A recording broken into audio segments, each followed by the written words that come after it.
함께 주기도문 하겠습니다. 하늘에 계신 우리 아버지, 아버지의 이름을 거룩하게 하시며 아버지의 나라가 오게 하시며 아버지의 뜻이 하늘에서와 같이 땅에서도 이루어지게 하소서.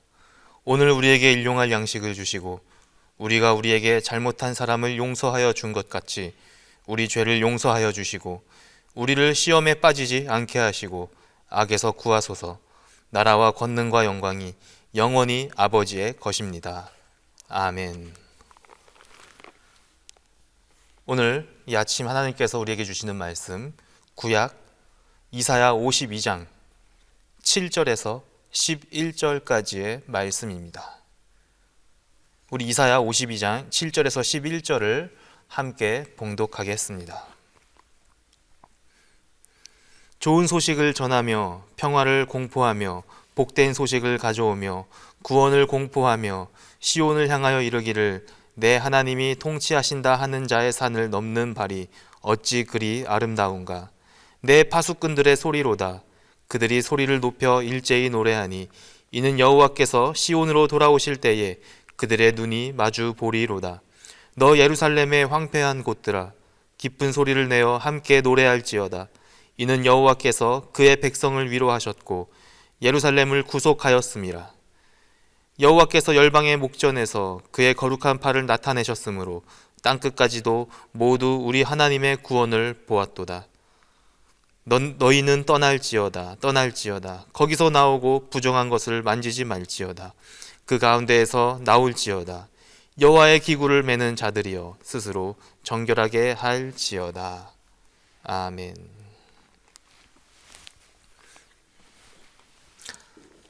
반갑습니다. 이렇게 영상으로 또 이제 여러분들을 또 뵐 수 있어서 그래도 얼마나 감사하고 얼마나 기쁜지 참 모르겠습니다. 몇몇 이제 성도분들이 또 이제 연락이 옵니다. 평소에 이렇게 또 담당 교역자들을 가까이서 볼 기회가 많이 없었는데 오히려 영상으로 뵈니까 조금 더 친밀하고 가까이 있다라는 느낌을 받아서 그러한 점은 그래도 참 좋았다라는 이야기들을 하십니다. 고난 중에 그래도 기뻐할 수 있는 일이 얼마나 많은지 모릅니다. 이 상황 가운데에서 우리 모두 감사가 넘치기를 소원합니다.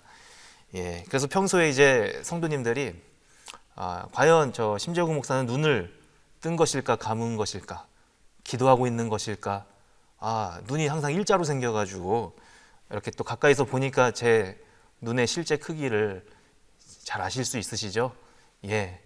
그렇습니다. 이렇게 저는 여러분들을 가까이서 또 뵐 수는 없지만 또 여러분들이 이렇게 앞에 있는 또 저를 가까이서 볼 수 있으면 그것 하나로도 참 감사한 일이라고 저도 생각을 합니다.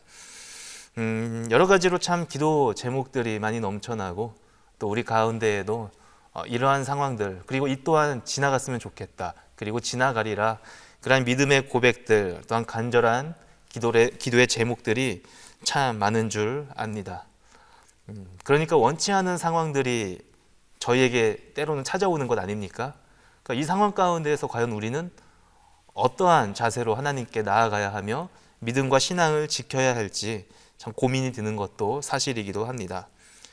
과거의 이 이스라엘의 역사를 살펴보면 하나님께서는 그 선택하신 이스라엘 백성들을 이제 다시 모이게도 하셨다가 또 다시 흩어지게 하셨다가 그 모인 백성들을 다시 모이고 또 흩어지고 심판하셨다가 회복하셨다가 또 선택하셨다가 사용하셨다가 심판하셨다가 다시 회복하시는 이러한 일들을 반복하는 것을 저희는 성경을 통해서 살펴볼 수 있습니다.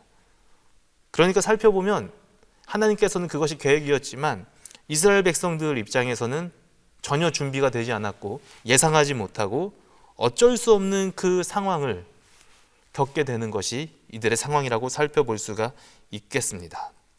여러분 아시겠지만 이제 이스라엘이 포로 생활에 끌려가지 않습니까? 북이스라엘은 아수르에 의해서 멸망하게 되고 남유다는 바벨론에 의해서 멸망하게 되고 바벨론의 포로 생활이 70년이 된 것을 저희는 살펴볼 수가 있겠습니다.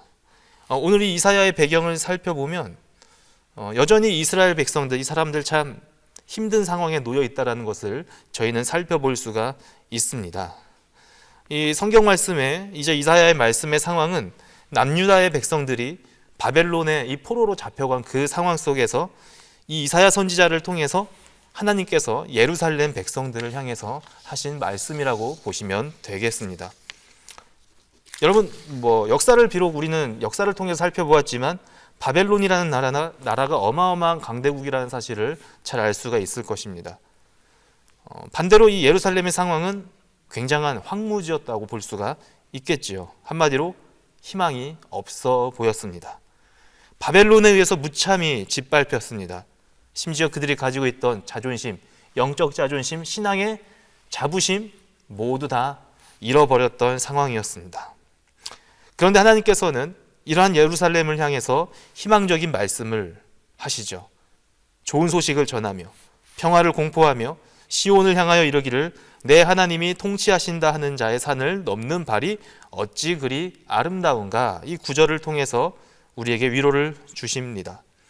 그리고 이러한 소식을 전하는 자들의 소리는 이제 8절 말씀을 살펴보면 파수꾼이라는 단어를 쓰고 있습니다. 그런데 이 위로의 말씀이 여러분 잘 와 닿았을까요? 사실 이 당시 백성들에게는 썩 그렇게 피부로 와닿지 않은 위로의 말씀이라고는 하지만 그렇지 않았던 단어였습니다.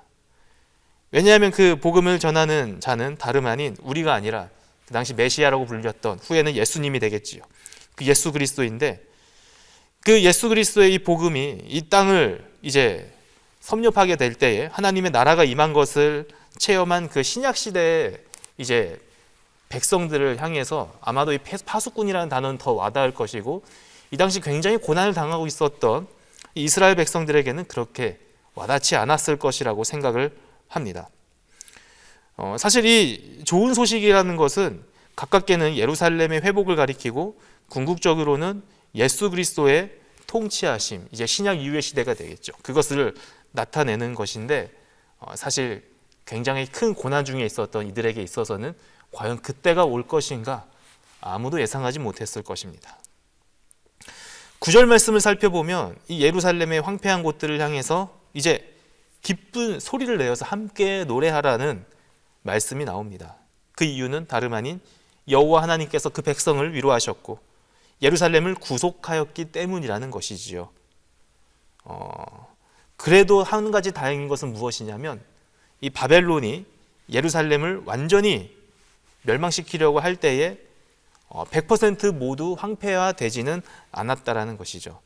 당시에 물론 이 성전과 궁전, 그 귀족의 집들, 그리고 그들의 것들이 심하게 파괴되었고 굉장히 거의 다 황폐하다시피 전멸하다시피 멸망이 되기 직전까지 갔었는데 그나마 그래도 조금 가난한 사람들의 집은 그대로 남아 있었다라고 이렇게 역사적 기록이 있다는 것이죠. 그런데 이제 지금 이 이사야의 말씀이 쓰여질 당시, 이 52장의 상황이 있을 당시에는 이제 바벨론의 포로 생활의 70년 중에서 약 50년의 세월이 지난 상황이라고 볼 수가 있습니다. 그래서 이 가난했었고 또 황폐화된 그 상황 속에서 여전히 남아 있었던 없는 자들, 그 서민들의 이 집이 50년 동안 이제 보수가 되지 않은 상태로 그대로 방치가 되어 있었다는 것입니다. 물론 대부분의 성전, 궁전, 큰 건물들 그런 것들 다 무너지게 되었죠. 사실 모두 다 황폐화되었던 그 상황에 있었는데 그래도 아직은 남아있는 그들이 여전히 있었다라는 것을 기록을 하고 있다라는 것이죠. 이사야 선지자는 이 기쁜 노래를 이제 부르라고 하고 있습니다. 이것은 구원을 베푸시는 그 하나님의 신실하심을 굳게 믿는 확신에서 비롯할 수 있다는 것이죠. 마치 이 바벨론에서 이제 남유다가 완전히 해방된 것처럼 말하고 있지요. 아직 20년이 더 남았죠. 해방되려면. 그런데 이들은 20년이 남았는지 몇십 년이 남았는지 몇천 년, 몇만 년이 흐를지 모릅니다. 그런데 그 상황 속에서 해방된 것처럼 노래를 부르라는 것이죠. 여기서 그치지 않습니다. 하나님께서는 더 큰 뜻을 가지고 계셨습니다. 결국은 이들을 통해서 그 아무도 그 파괴조차 자격에 들지 않았던 그 가난한 자들을 통해서 혹은 심판을 받아서 쫓겨나고 포로로 끌려갔던 그 백성들을 통해서 결국은 예루살렘 전역뿐만 아니라 바벨론뿐만 아니라 전 세계의 땅끝까지 그분의 구원의 손길을 보기를 원하신 그 하나님의 계획하심이 있었다는 것이죠. 어쩌면 여러분 지금 이 상황이 황폐한 예루살렘의 상황이라고 볼 수도 있겠습니다. 우리 마음이 말이죠. 우리의 마음 여러분들 잘 아실 것입니다. 물리적인 상황들 이런 것들이 아니라 내가 처한 이 신앙의 상황, 내가 처한 이 가정의 여러 힘든 상황들 누가 더 잘 알겠습니까? 남보다 내가 더 잘 알고 또 나보다 하나님이 더 잘 아실 것입니다. 나조차도 너무 힘든데 내가 하나님의 큰 구원의 뜻을 어떻게 전파할 수가 있겠습니까? 파수꾼처럼 여기저기 돌아다니면서 복된 소식을 전하고 구원의 손길을 노래하고 소리치고 마치 해방된 것처럼 이렇게 하라고요? 아마 이 성경 구절이 어쩌면 그렇게 썩 와닿지 않는 성도님들이 있을 수도 있습니다. 내 형편이 너무 힘든데 누가 누구를 위해 좋은 소식을 전하란 말입니까? 이러한 마음이 들 수도 있다라는 것이죠. 하나님께서 이러한 상황 가운데 나를 왜 이곳에 불러주셨는지, 그리고 나를 왜 흩으셨는지, 나를 왜 곳곳에 봉사할 수 있도록 허락하셨는지 상당히 궁금해하실 것입니다. 하지만 여러분 분명한 것은 우리의 자격이 아닙니다. 내가 처한 형편이 아닙니다. 내가 처한 상황이 아니고 내가 할 수 있는 능력과 능력이 아닌 것이 아닙니다. 분명한 것은 하나님께서 쓰시고자 하면 여러분들이 어떠한 마음을 가지고 이 자리에 오시던 하나님께서는 기쁜 소리를 내어서 함께 그 구원의 손길에 동참하라고 말씀을 하고 계십니다. 그리고 오늘 우리에게 우리의 마음이 비록 황폐할지라도 하나님께서는 역시 기쁜 소식을 전하고 복음을 전하는 전달자로 쓰임받게 하시기를 원하시는 겁니다. 이 상황에서 우리가 중요하게 마음먹어야 할 것은 우리가 무슨 일을 잘하는 것, 그것이 아니라 감사함으로 해야 한다는 것이죠. 여러분이 황폐한 상황 속에서 놓여 있었던 그 이스라엘 백성들이 일을 잘하면 얼마나 잘했겠습니까? 바벨론으로 끌려간 사람뿐만 아니라 그나마 조금 남아있었던 너무나 빈약한 그 계층의 사람들, 여러분 얼마나 그들의 영향력을 끼칠 수가 있었을까요? 여러분 우리도 한번 여러분 생각을 해보시기 바랍니다. 이제 수도권에서 쭉 살다가 귀농을 하거나 또 시골에 가서 이제 농사를 짓게 된다고 생각을 해봅시다. 여러분 익숙하지 않죠. 금방 우리가 그것을 추수나 이런 것들을 바라볼 수가 없는 것처럼 여간 어려운 것이 아니죠. 그래서 이 일에 대한 사명과 책임이 여러분 너무나 중요한데 여기서 내가 그동안 익숙해져 왔었던 그 일들 외에 다른 것들을 하는 것들 사명감으로만도 잘 안 될 때가 많이 있습니다. 내가 잘하는 일이 아니기 때문에요. 그래서 여기서 중요한 것은 무엇이냐면 일에 대한 익숙함, 내가 그동안 해왔던 것들에 대한 능숙함들, 내 이런 것들을 통해서 하나님께 영광을 돌릴 수 있을까? 물론 그런 은사들을 통해서 하나님은 잘 활용을 하시고 또한 그 여러 가지 구원의 손길 가운데 그분의 그 역사하심으로 쓰임받을 수 있습니다. 그런데 중요한 것은 그것의 유무에 관계없이 하나님께서는 저와 여러분을 선택하고 계신다는 것이죠. 그래서 우리의 마음가짐은 내가 잘할 수 없어서 혹은 내가 잘하기 때문에 이것은 조금 더 할 수 있고 내가 지은 죄가 많아서 나는 아직 자격이 안 되고 형편이 안 돼서 못하는 그러한 것이 아니라 누구나 그리스도인으로 부르심을 받은 사람들은 주의 일을 감당할 수 있도록 부르심을 받은 사람들입니다. 하고 안 하고의 문제가 아니라 내 마음을 어떻게 먹느냐의 그 다음 차원으로 넘어가야 함이 우리 믿는 그리스도인들의 역할이라는 것이죠. 여기서 중요한 것은 우리 마음속에 감사가 없으면 안 됩니다.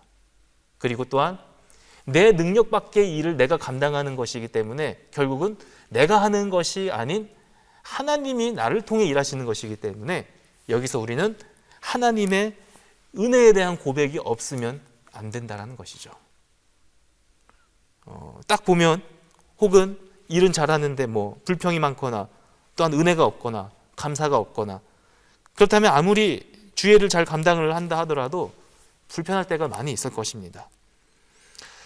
여러분들 우리가 부디 이 기간 중에 나에게 주시는 그 하나님의 메시지가 무엇인지 한번 곰곰이 생각해 보는 시간이 되시기를 바랍니다. 가까이서 이렇게 화면으로 또 뵙지 않습니까? 그런데 여러분들도 오히려 이 기간에 하나님을 조금 더 가깝고 친밀하게 만나보시라는 것이죠. 그냥 보내는 것이 아니라 꾸준히 이제 저희가 다시 얼굴과 얼굴로 서로 대면해서 뵐 때에는 서로가 조금 더 성장해서 만났으면 좋겠습니다. 조금 더 영적인 대화가 나누고 반갑게 서로 환영하는 그 날을 한번 기다려 봅니다. 하나님께서 황폐한 예루살렘을 택하셔서 이 복된 소식을 전하게 하신 것은 저와 여러분들에게 너무나 큰 희망을 주신 것이죠. 아무리 절망적인 상황에 놓여 있다 하더라도 그 하나님의 일을 하는 데 있어서는 물론 조금 부족해 보일 수도 있습니다. 조금 못나 보일 수도 있습니다. 하지만 하나님께서는 우리를 충분히 사용하고 계신다는 것입니다. 예루살렘이 회복되는 것 같이 우리의 마음이 깊이 회복되기를 원합니다. 먼저 황폐한 우리의 마음을 다시 다잡으시기 바랍니다. 어쩌면 그동안 살아왔던 방식이나 습관을 바꾸어야 할 수도 있습니다. 이 기간에 이제 하나님을 더욱더 친밀하게 만나라고 하지 않았습니까? 우리의 습관의 작은 변화가 일어났으면 좋겠습니다. 그동안 감사하지 못했던 일들이 있으면 매사에 감사하는 일이 있었으면 좋겠습니다. 혹은 신앙에 있어서 나쁜 습관이 우리 마음속에 자리 잡고 있었습니까? 여러분 한번 모두 끄집어내시는 시간이 되시기를 소원합니다. 짧은 기간 동안 물론 바꿀 수는 없죠. 그런데 여러분 한번 노력해 보시기 바랍니다. 진정으로 하나님을 만나고 싶은 마음이 있지만 어쩌면 내 행동이나 내 욕구는 여전히 제자리인 그런 경우도 있을 것이죠. 그럴 경우에 우리가 또 한 가지 깊이 생각해 볼 것은 그 신앙의 갈망이나 욕구를 어쩌면 세상의 것들로 채우려고 하지는 않았는지, 혹은 주의 일을 감당을 한다고는 하지만 그것이 은혜가 아니라 내 열정과 내 열심 혹은 나의 교만으로 채우려고 하지는 않았는지 깊이 생각하시고 반성해 보시기 바랍니다. 저는 여러분 어쩌면 이 기간이 하나님을 만날 수 있는 아주 좋은 기회라고 생각을 합니다. 어쩌면 하나님이 살아계심을 아주 구체적으로 경험할 수 있고 또한 실제적으로 우리에게 다가올 수도 있는 그러한 시간이라고 생각을 합니다. 여러분 전인격적으로 하나님을 경험하시고 체험하시기 바랍니다. 지금의 우리에 놓여있는 이 환경과 상황은 일단 다 내려놓으시기 바랍니다. 더욱더 중요한 것은 우리의 마음이기 때문입니다. 여러분 주의 이 복음의 이 복된 소식을 널리 전하는 사람들이 되시기 바랍니다. 이제 교회에 또 모이는 횟수가 일시적으로 잠깐 적어지기도 했지만 여러분 있는 그곳에서 혹은 가정에서 나만 예수를 믿었다면 한번 꾸준히 기도해 보시고 그리고 가족과 함께 시간도 또 옹기종기 모여서 보내시면서 이 화평의 하나님을 기쁘게 외치면서 그 기쁨의 소식을 널리 전할 수 있는 우리 부천동관교회 성도들이 되시기를 진심으로 소원합니다. 하나님 감사합니다. 오늘 이 이사야 선지자를 통해 주시는 말씀을 통해 저희가 위로받기를 소원합니다. 단순한 위로가 아니기를 소원합니다. 내 마음에 좋은 말만 듣기를 원하는 그러한 위로가 아닌 내가 신앙에 있어서 더욱더 성장해야 할 것이 무엇이며 지금 이 상황에서 하나님이 나에게 주시는 메시지가 무엇인지 깊이 깨닫고 반성하며 또한 실천하기 소원하는 그러한 귀한 위로의 시간이 되기를 소원합니다. 이 상황이 또한 언제 어떻게 이루어질지는 모르겠지만 저희는 하나님을 믿는 사람들이기 때문에 주의 역사하심을 바라며 기다리며 그때까지 참고 기다리며 인내하며 온전히 하나님을 섬기며 하루하루 묵묵히 성실하게 살아가기를 소원합니다. 더욱더 성장할 수 있도록 하여 주시고 더욱더 깊어지게 하여 주시옵소서. 예수님 이름으로 기도합니다. 아멘.